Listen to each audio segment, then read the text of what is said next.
Mi nombre es Roberto Enríquez y mi profesión al momento es ser docente en la Unidad Educativa Fiscomisional Don Bosco de Macas.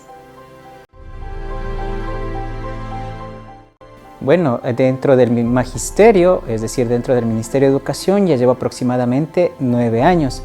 Pero antes de eso también ya tenía experiencias en educación. Fui ayudante de cátedra, fui también profesor en un instituto y también fui educador en el proyecto salesiano Chicos de la Calle.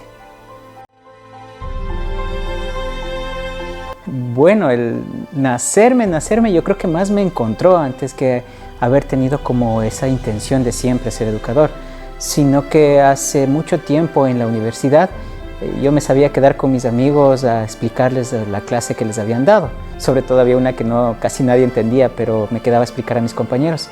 Y entonces una vez el decano de la facultad me llamó y creí que me iba a llamar la atención por haberme quedado hasta más tarde a utilizar las instalaciones sin permiso.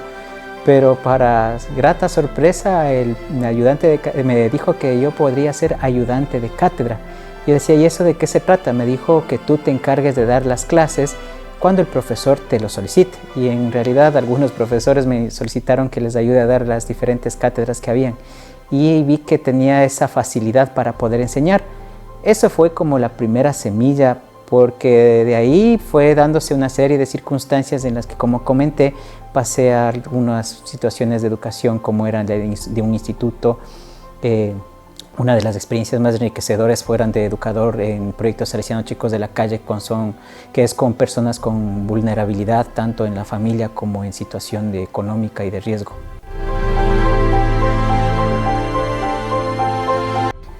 Bueno, cualquiera diría lo que siempre dicen, ¿no? Que hay que seguir una carrera universitaria, lo cual sí es necesario. Hay que tener estudios superiores, sí es necesario. Pedagogía, metodología, todo eso es muy necesario e indispensable. Pero creo que hay 4 cosas que me han orientado para ser educador. La una es la creatividad. Es decir, que en esta profesión uno tiene que crear recursos, tiene que salir adelante, porque muchas veces lo que nos dan a nosotros como material académico no se ajusta a la realidad y no es fácil para ser alcanzable al estudiante, sino le volvemos como algo agobiante, algo que no se acerca a la necesidad de él. Otra circunstancia que también me ha ayudado es el hecho de sentir la necesidad de cambiar el mundo. Es decir, el educador tiene esa esperanza, es una persona de esperanza, porque sabe que en sus manos, en sus aulas, en su enseñanza, está el llegar a algún estudiante y que ese estudiante sea parte de una sociedad y esa sociedad sea mejor por justamente esta persona que aprendió bien. Entonces es una persona que siempre está llena de esperanza y con ánimos de cambiar al mundo. Otra cosa que también me ayuda en la tarea de educador es que el maestro o profesor debe estar dispuesto a aprender más de lo que enseña, ya que no es solamente el hecho de transmitir conocimientos, sino que esos conocimientos se vuelvan parte de uno, y para que se vuelvan parte de uno debe dominarlos, debe conocerlos, debe enriquecerse y debe estar a la vanguardia de lo que viene, porque los conocimientos de hace 10 años o 20 años atrás, cuando yo era todavía joven, no son los mismos que se necesita en la actualidad. Por eso es que se necesita aprender más de lo que se enseña. Y finalmente, sumando todo esto, se transforma en una vocación.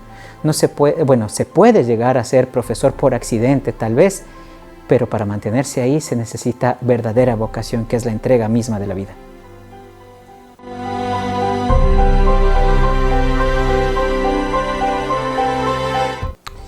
La pandemia. Bueno, la pandemia prácticamente afectó a la vida misma, a los ritmos de vida, desde el desayunar hasta el descansar. Y en la educación a mí por lo menos me cambió todo un paradigma que ya tenía estructurado. Cómo dar la clase en el aula, qué recursos utilizar, cómo dialogar con los chicos, cómo recibir sus trabajos, en fin, una serie de cosas que uno ya estaba programado de aquí a toda la vida de ser maestro.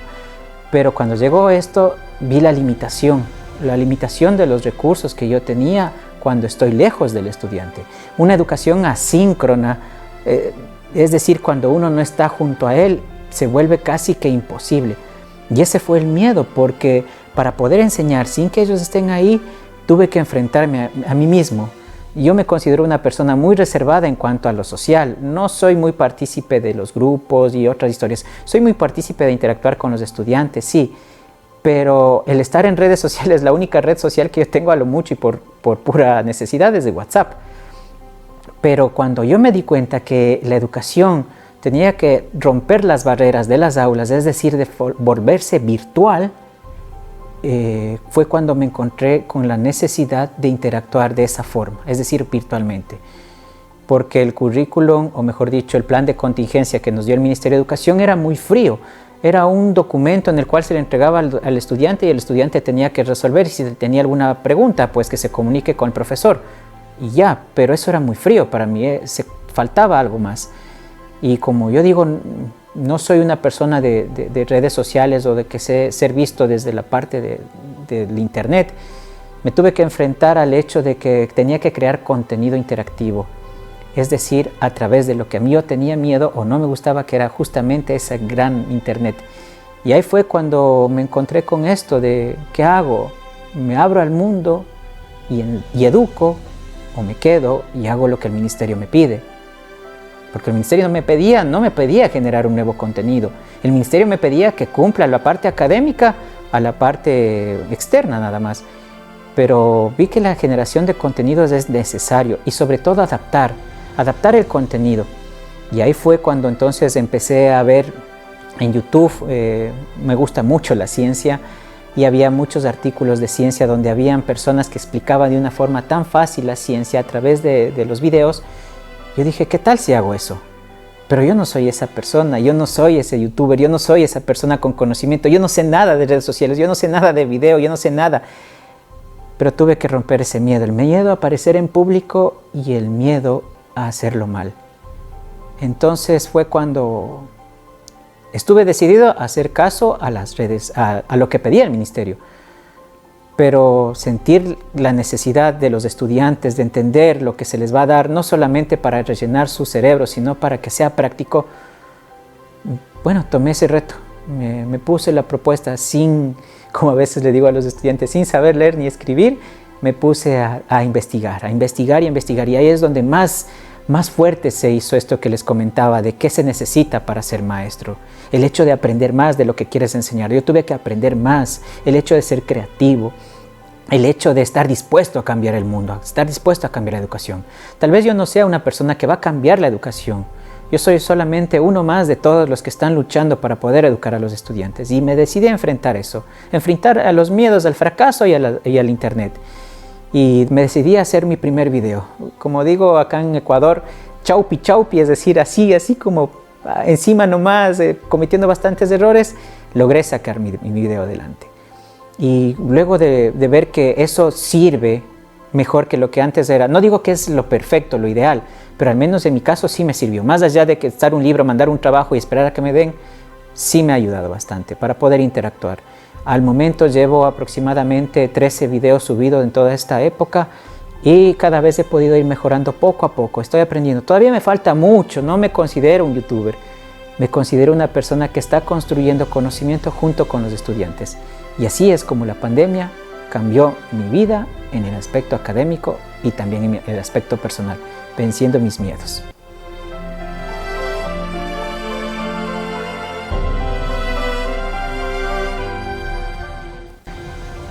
A los maestros que estamos viviendo tiempos difíciles, no por lo económico, ya de por sí difícil, no por la enfermedad, que insisto, también es difícil, sino en la educación.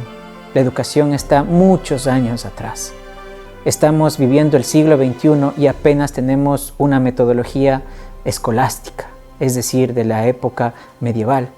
Y ese rumbo que tenemos que retomar es urgente, pero que no decaigamos, tomemos ese camino, arriesguémonos, tenemos miedos, enfrentémosle. No es necesario ser un experto en cómo educar a la distancia, pero sí es necesario tener las ganas y darnos cuenta que esos estudiantes que están atrás de una pantalla, están lejos de nuestros domicilios, ellos son quienes van a tomar el futuro a partir del presente. No nos rindamos.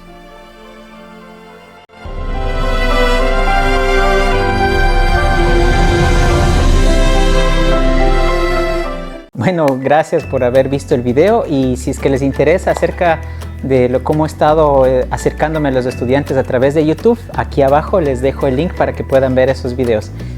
Si quieren, suscríbanse y denle like. Nos vemos. Chao.